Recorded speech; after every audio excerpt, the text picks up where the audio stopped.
Of you who do not have a website, you can watch this video to see how to create a website. Welcome to my channel. My name is Lindy Sherries.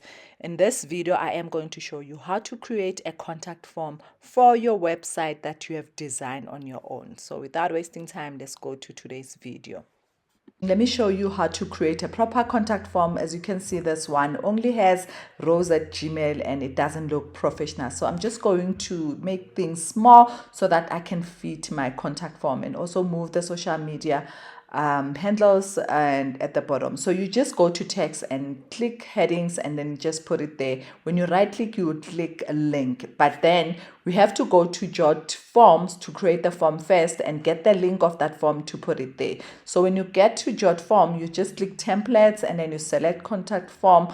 And under contact form, you will see the form that you want. So for me, I am going to select this one. So it doesn't matter even if it doesn't have the required fields that you want. You can just create or edit as you want. So you click use template when you're done after selecting that form, and then this is where you're basically going to change. So I do want the name, I do want the surname, I do want their email, but then I do not want their website. What if they do not have websites? Then I'm going to delete. So when I get to the form, can you see it? Because I've deleted, then it's more. So you click settings, and then under settings you will see options, and then this is where you will change the size. So you just reduce the number to make the form fit, guys. As you can see, I am changing and now playing with the numbers until the form message does fit the message box. So if you want to change the color of the background, you just click anywhere in the canvas and then you just select the color that you want, and then you will have that form, because sometimes these colors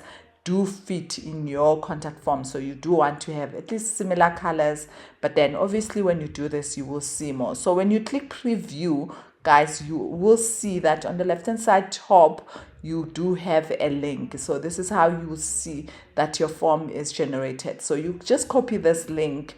This link is what we're going to use on Canva to connect to this form. So remember, I said you must add text, and then you right click and then you click link and then you paste that link and then you click done. After clicking done, you under display mode, you select embedded, and then after clicking embedded, you just move your form to this space. So if you have a paid version of Jot Form, you won't see this upgrade, but because I do not have, I'm just going to move this so that it doesn't show the upgrade part. So that's why my submit is a bit lower, because I do not want to pay, but then I can use this. And then once you're done, you click publish, and then you must select that it must navigate as well on your phone. So select those two options. So this is the link that it will generate. You do have an option to change that and select your name. So if you've created your Canva account with the name of the person you are creating the website, then they'll be able to see a full link with their name. So because mine is Lindy Sherries, and then I'm just going to add the part, and then can you see where it says get a domain? So if you want a domain where you do not want the link that is used by Canva, you can just click there and get the domain. So now that we are done, say you made changes, you've edited, and then you want to specify what you have made, you can just type, like for me right now, I've added a form. So once you are done, you would click a publish. So with this publish, now it will give you your website, and then all uploaded in Canva.